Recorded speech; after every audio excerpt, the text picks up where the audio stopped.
Welcome. Welcome to Community of Christ with the Shenandoah Congregation in San Antonio, Texas. Community of Christ is a welcoming and loving faith community. We proclaim Jesus Christ and promote communities of joy, hope, love, and peace. Please take a moment and like our video, subscribe to our channel so you don't miss anything, and comment to tell us where you are joining us from. Keep our contact details and share with us how we can minister to your needs. Find more information at www.seaofchristsa.org. If you would like to view past services, follow this link on our website. We welcome you, we acknowledge you, and we love you. Shalom.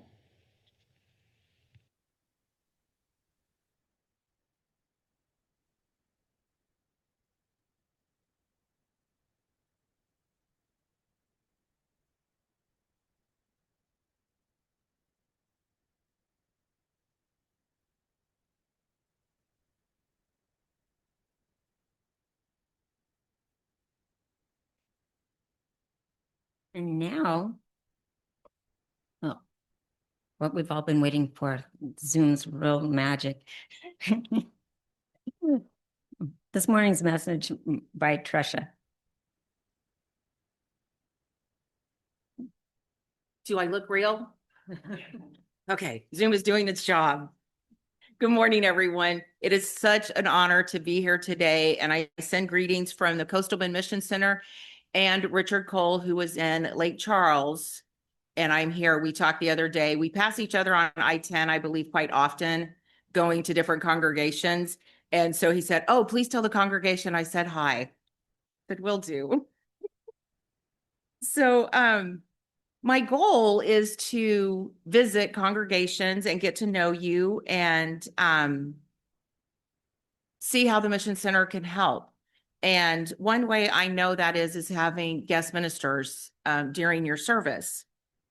So I just have to add the bonus point that y'all's is a little scarier because I'm not used to being videotaped and illusionally drawn somewhere I'm not, and then having the opportunity for people to watch it later. So here it goes. So as I was reading the scripture, I thought, wow, God is amazing. How can you not think that, right? Poor Sarah having a child at 100 or close to that years old.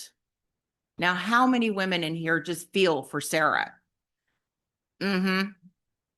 I had my child at 42 and I got all the bells and whistles every time I went to the doctor because I was old. So I can't imagine what she was going through. But what's to come is a little probably more nerve-wracking for parents of an older age, because as you can see by Jeremy and Jenna back there, that they are up and down, they're on the floor, they're hoping and praying for a nap, they're like doing all of those things. And the older I get, the less easy that seems. So this is a very profound scripture, but it talks about growing in possibilities. So if I asked how many women out there in your after 60 years old would love to have a child? Oh, there's no hands now, huh? So I understand. So we have to grow in different possibilities. And so it gave me the opportunity to look back and see how my life, I have grown in possibilities. And I can honestly say, if it was not for this church, I would have not grown in the direction that I did. I didn't give it much thought that I did, but not in this way. That it is such a blessing to have a family congregation. And people ask me a lot, like, why do you stay? It's so small. And I say, because they're my family. Sometimes, as dysfunctional as we get as a congregation or a group or a world church, whatever, you're still family. You are still willing to do what is needed to be done. to continue to build those relationships, to continue to love one another, to continue to support and be there for one another. And that's what we do best. So when I was younger,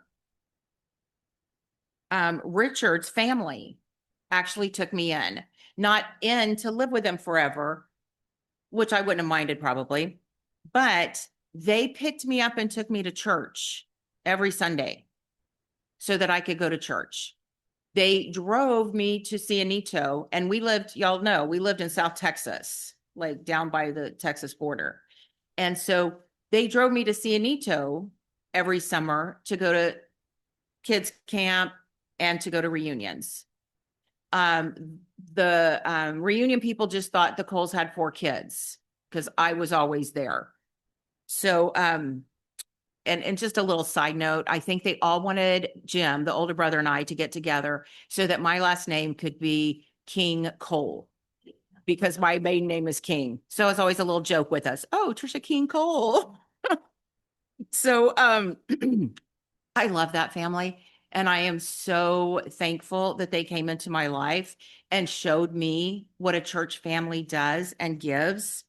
And so I was just so blessed to have them, to take me, who didn't have a family that supported going to church every Sunday, who didn't have a family who supported building relationships outside of the home.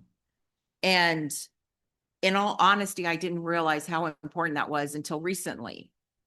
My sister lost her husband and came and lived with us for a while. And as the youngest one in the family, I didn't expect to carry that load.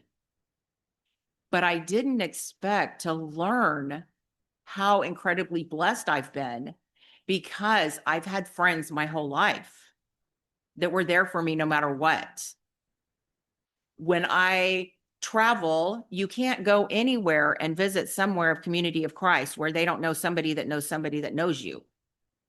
And so that is comforting when you travel.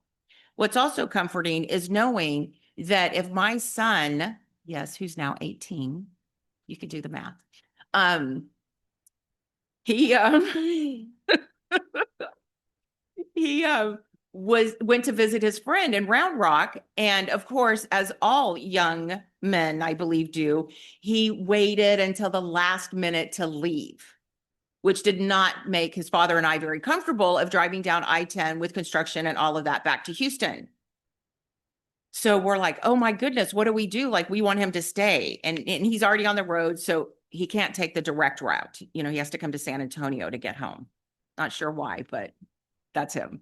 So I said, oh, we'll call Darcy and Sergio and see if they are home and they could, because we stayed at their house before. So it was like, of course, they were busy. They didn't answer. They didn't get back to me, and we're panicking. So I reach out to Richard. I said, Richard, I might need Jordan to spend the night tonight.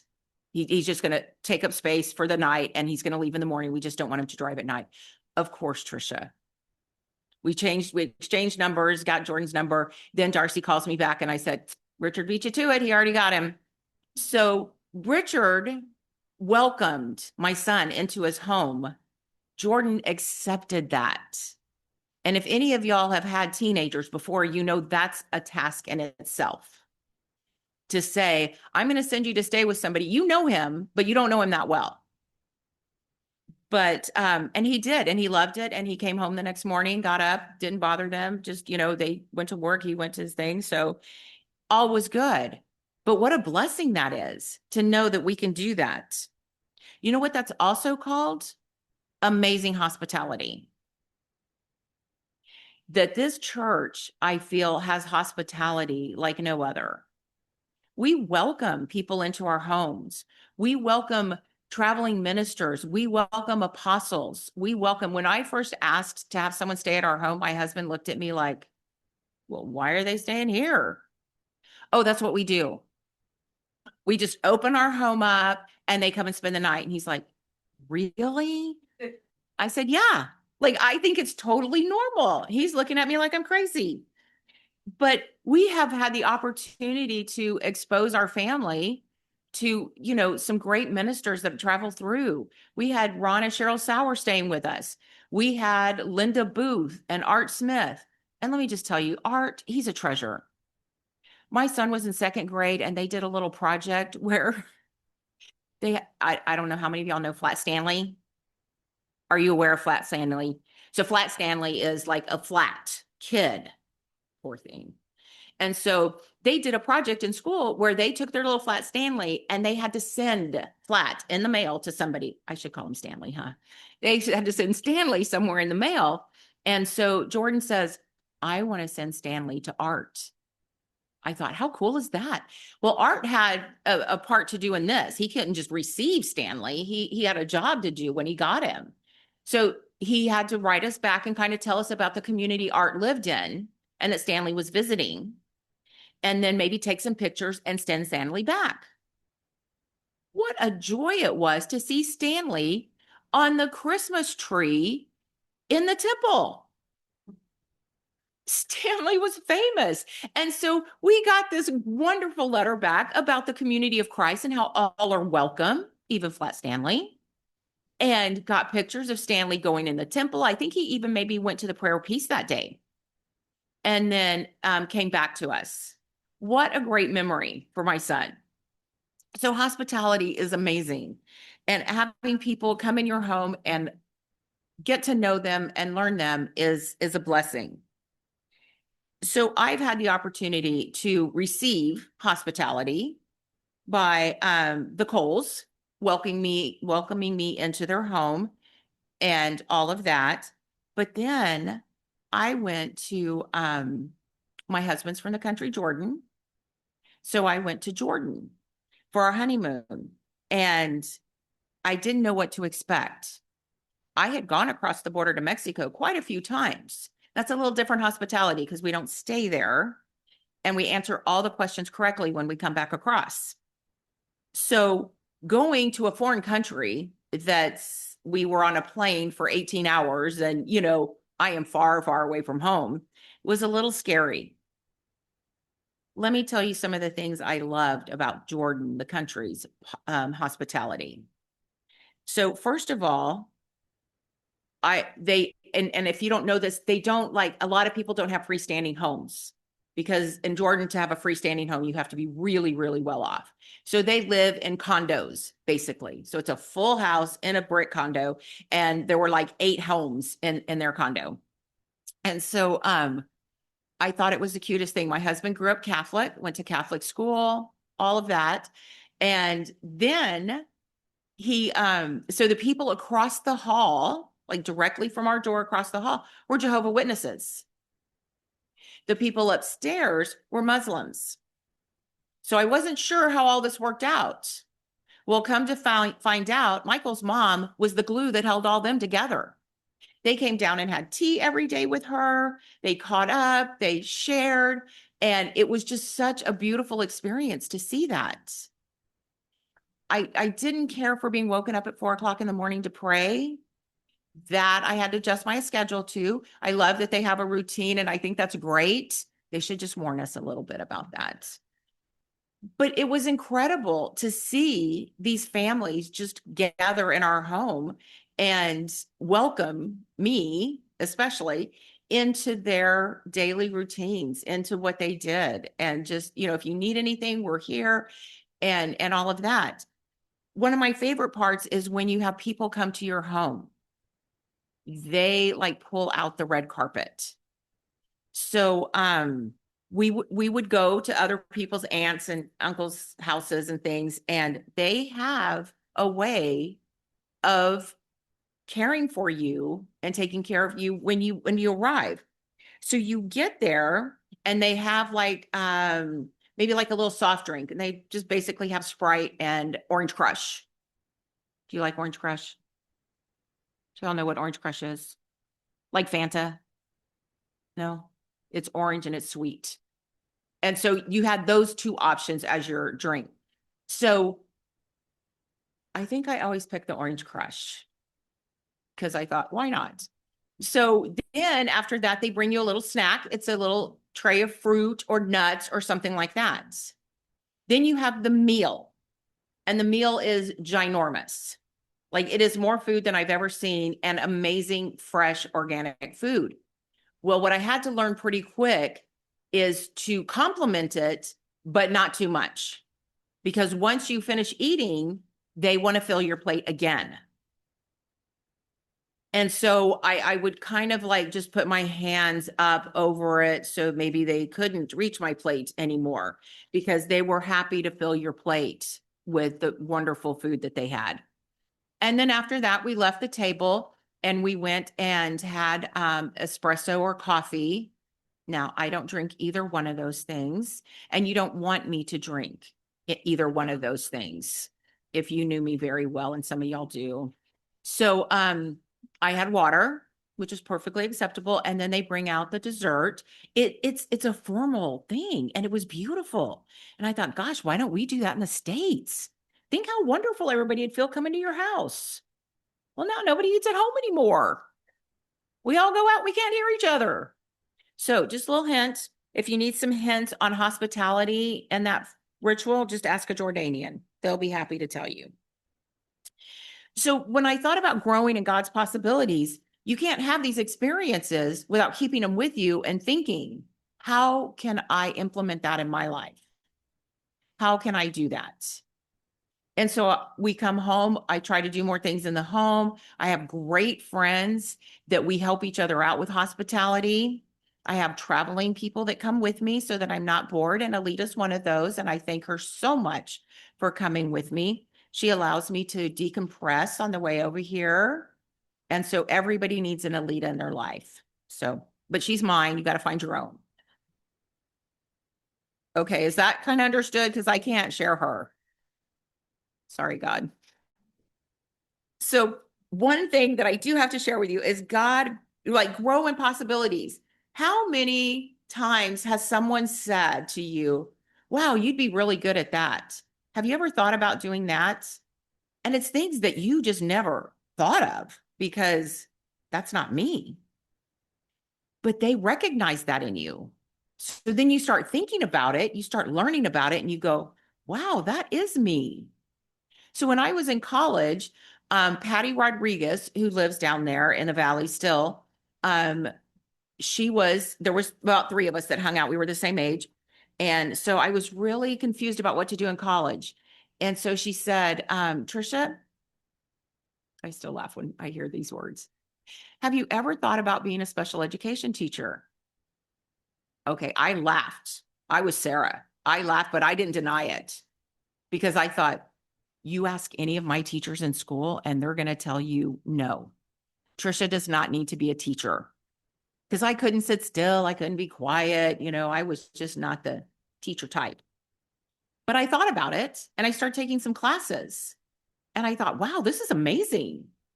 Like these kids can do things and we can grow and learn. And so I did. I minored in special ed because at the time that's all you could do, and got a job teaching special ed.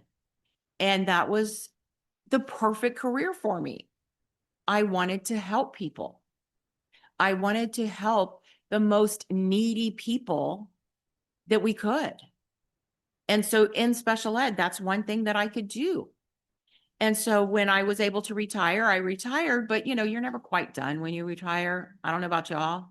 I don't know what's wrong with our brains that make us think that, but mine did. So I thought I'll be an advocate. So I became an advocate helping the parents navigate the school system for their children.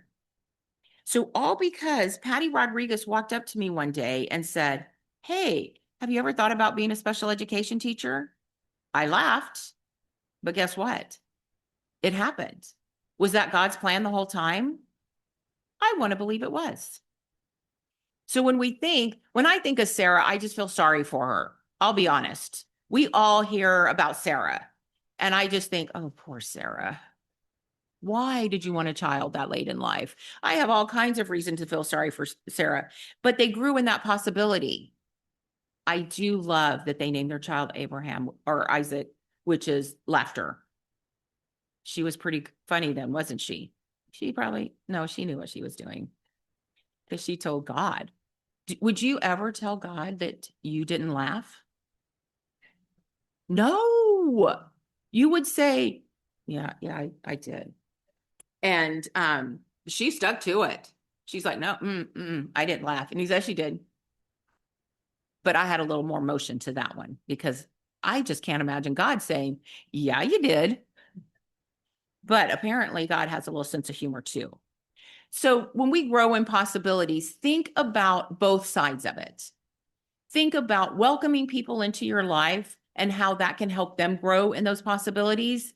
Because Sarah and Abraham welcomed these three strangers. Did God look different in that visual? No. But he welcomed them, pulls out the red carpet, whatever you want, we will take care of you, we'll wash your feet, we'll feed you, we'll do all these things. And that changed their life forever. So our lives can be changed forever by people helping us. And we listen with an open mind and an open heart. And if you laugh, you still follow through and see how it turns out. Or if you're that welcoming person, if somebody has welcomed you and said, hey, have you ever thought of this? I think that this is the perfect church denomination for you to be in because God does accept all people. God uses all people.